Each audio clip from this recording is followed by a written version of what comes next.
आज मुझे अयोध्या धाम में आकर के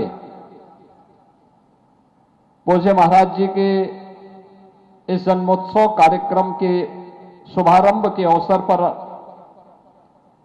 श्री राम कथा के शुभारंभ पर आकर के अत्यंत आनंद की अनुभूति हो रही है।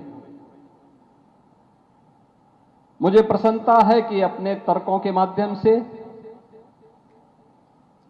भारत की राष्ट्रीयता को, राष्ट्रवादी विचारधारा को,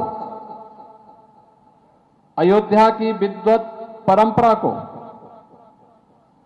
निरंतरता प्रदान करने वाले पूज्य संत और इस राम कथा के मर्मज्ञ और व्यासपीठ पर विराजमान स्वामी मिथिलेश नंदनी शरण जी महाराज के श्रीमुख से आपको अगले कुछ दिन तक श्री राम कथा का आनंद लेने का अवसर प्राप्त होगा।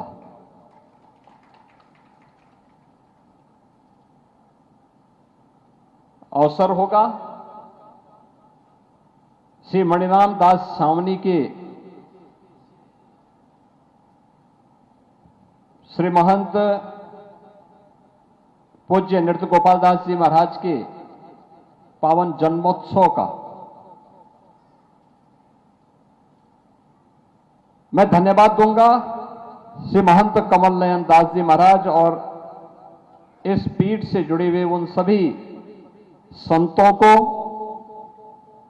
उनके अनुयायियों को, सभी श्रद्धालु जनों को जो प्रतिवर्ष इस आयोजन को यहां पर आयोजित करके मणिराम दास सावनी, उनसे जुड़ी हुई संस्थाओं और इन कार्यक्रमों को एक अध्यात्म में बना करके, धर्म में बना करके हर एक श्रद्धालु को इधर आने के लिए लालायित कर देते हैं। अयोध्या की अपनी महिमा है और आज की अयोध्या तो देश और दुनिया के अंदर सबकी जुबान पर है।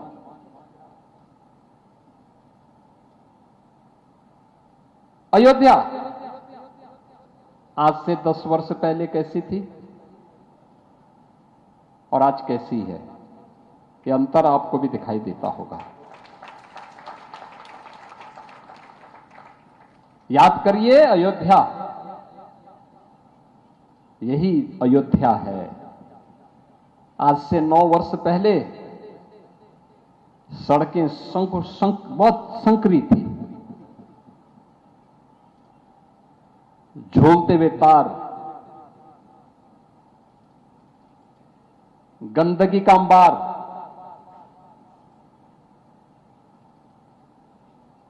कोई पुरसा हाल नहीं। सरयू मैया की पावन धारा बहती थी, राम जी की पेड़ी सुनसान पड़ी रहती थी।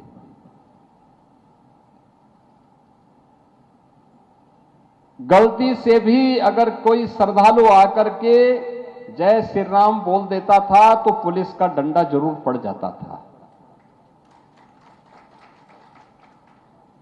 क्या हाल थे तब। अयोध्या के नाम पर देश के अंदर और दुनिया के अंदर जहां कहीं जाते थे लोग दुत्कारते थे, अपमानित करते थे। संतों के बारे में क्या क्या टिप्पणियां होती थी। और आज अयोध्या का संत देश के अंदर और दुनिया के अंदर जहां कहीं जाएगा, अयोध्या का नाम कोई सुन लेगा तो उसके पैरों में पड़ने की इच्छा होती है कि कोई पावन धाम से आया हुआ है। यह सम्मान बढ़ा है आपका। अयोध्या के नाम पर, उत्तर प्रदेश के नाम पर पूरे देश के अंदर और दुनिया के अंदर सम्मान बढ़ा है। किसके कारण? प्रभु श्री राम के कारण। किसके प्रयास से? प्रधानमंत्री मोदी जी के प्रयास से। डबल इंजन सरकार को जो सानिध्य आपका प्राप्त हुआ उसके कारण। स्वाभाविक रूप से जब भी भारत अच्छी दिशा में बढ़ा है, किसी भी कालखंड में षड्यंत्रकारियों की नींद हराम हुई है और फिर उन्होंने उसके अनुरूप षड्यंत्र करने प्रारंभ कर दिए। वही साजिश फिर से प्रारंभ हो गई है, सुनियोजित तरीके से अयोध्या धाम को बदनाम करने, श्री राम जन्मभूमि पर उंगली उठाने।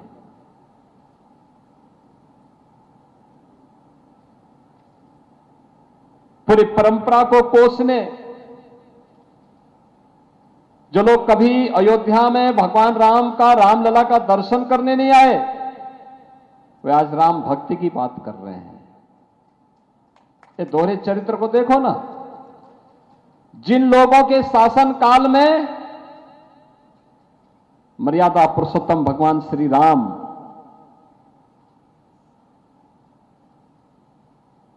के अस्तित्व पर ही जिन लोगों ने प्रश्न खड़े किए थे, जो लोग बोलते थे कि राम तो हुए ही नहीं, जो भगवान राम के अस्तित्व को मिथक मानते थे, उच्चतम न्यायालय में एफिडेविट दाखिल करते थे, वे आज आकर के अयोध्या में राम भक्ति की बात कर रहे हैं। जो लोग राम भक्तों पर गोली चलाते थे, जय श्री राम बोलने पर लाठी डंडा चलाते थे, वे आज राम भक्ति की दुहाई दे रहे हैं। इन दोहरे आचरण वालों से सावधान होने की आवश्यकता है। और मैं तो पूज्य संतों से भी कहूंगा, राम भक्तों से भी कहूंगा, ये जो गौरव मिल रहा है, जो सम्मान मिल रहा है, प्रभु की का जो ये सानिध्य प्राप्त हो रहा है, हमारी पीढ़ी सौभाग्यशाली है कि हम सब ने देखा है, अन्यथा पीढ़ियां चली गई। और ये हमारा सौभाग्य है कि हम सब अपने इन भौतिक चक्षुओं से सब दर्शन कर पा रहे हैं। इन षड्यंत्रों में पड़ने की आवश्यकता नहीं। प्रभु के भक्त हैं, प्रभु की मर्यादा का ध्यान भी रखें। मर्यादा, भगवान राम की मर्यादा, 14 वर्षों का वनवास स्वीकार किया, लेकिन पिता की आज्ञा का उल्लंघन नहीं होने दिया। माता की आज्ञा, मां का जो संकल्प है वो पूरा हो, और उसका उपयोग कहां करेंगे? धर्म की स्थापना के लिए, भावी राम राज्य की स्थापना के लिए। 500 वर्षों तक हमारी पीढ़ियों ने, पूर्वजों ने इंतजार किया, संघर्ष किया, तब ये दिन आए। अगर कहीं कोई खामी है, श्री राम जन्मभूमि तीर्थ क्षेत्र न्यास ने सरकार से अनुरोध किया है, हमने एक एसआईटी गठित की है। 500 वर्षों इंतजार किया, 15 दिन इंतजार नहीं कर सकते। हमें इंतजार करना चाहिए, किसी के षड्यंत्र में नहीं पड़ना चाहिए। जो लोग आकर के आज ये दिखाने का प्रयास कर रहे हैं कि वे ही ज्यादा राम भक्त हैं, वे राम भक्त कभी नहीं थे, आगे भी नहीं होंगे, वैसे ही वे लोग हैं जैसे कभी कालनेमी ढोंग करता था कहीं बैठ करके।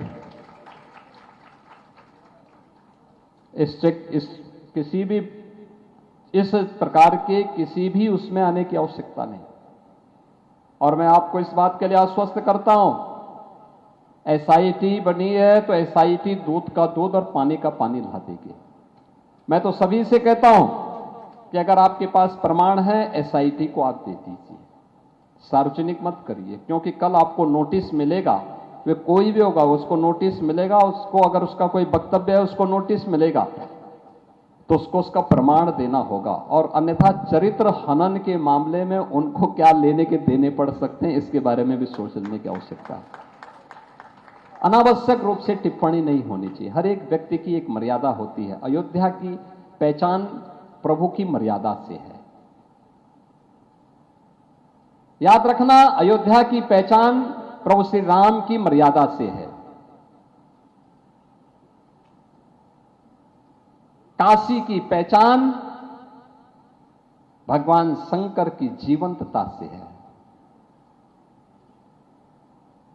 मथुरा वृंदावन की पहचान कृष्ण कन्हैया की भक्ति से है और प्रयागराज की पहचान सनातन की समरसता से है। हमें इनको खोने नहीं देना है और किसी को इसके साथ खिलवाड़ नहीं करने देना है। ये वही लोग हैं, जब इनको अवसर मिलता था तब ये कुंभ पर उंगली उठाते थे, कहते थे कुंभ में भेदभाव होता है।